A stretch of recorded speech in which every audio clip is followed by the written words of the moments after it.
Hey everyone, my name's Matt Laszaic and I'm here with ARMO and we're at the 2023 SEMA show. I'm here with Binh Nguyen and his beautiful 1973 Datsun Z, and we're interviewing him to talk about this new beautiful car that we have in the ARMO booth today. Binh, how are you doing today? I'm good. How are you?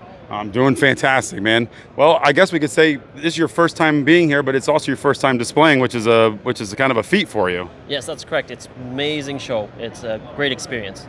Yeah. Tell us a little something about the car. Tell us, about the build and everything that you've got into it. It is a 1973 Datsun 240Z. It's matching numbers, motor and tranny, and we have modified the car somewhat. Try to keep it original as much as we could, and we own and operate Lonely Driver Company, which makes Datsun accessories for the S30 chassis, and we try to keep it very classy and very subtle at the same time. And what would you like to know? That's fantastic.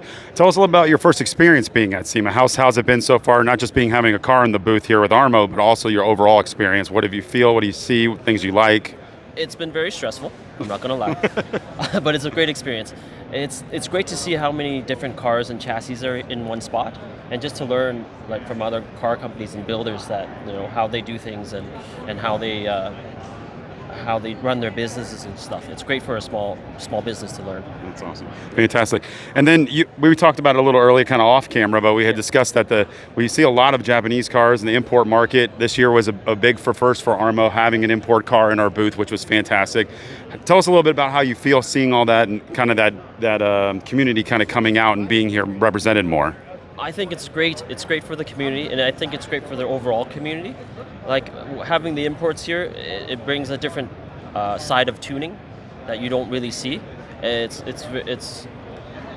very different from the usual hot rod stuff you see, and I think it gives people a place to mix and mingle styles. Very good. Yeah, I feel the same way. I feel like people appreciate so when you build something, no matter what it is, they'll appreciate that the time and the work and the effort that's been into it. And I think people coming to see things like this from a different, generation, or in this case, being in an import car, they still appreciate the hard work and the effort, whether it's an American car or this as well. Yeah, so that's definitely right. But yeah, tell us a little bit about Lonely Driver. I know you guys have an Instagram page and things like that, but just give us a little bit of back history, how you got involved in doing parts for that. Is it because of the builds, or you've started with that? Yeah, well, I started building this car, and then I figured out, finding parts is quite a task.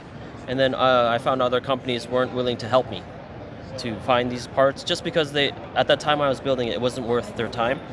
So I decided to create a company that helps people just find their parts, built on customer service. And then what parts that we couldn't find or didn't meet our standards, we just made.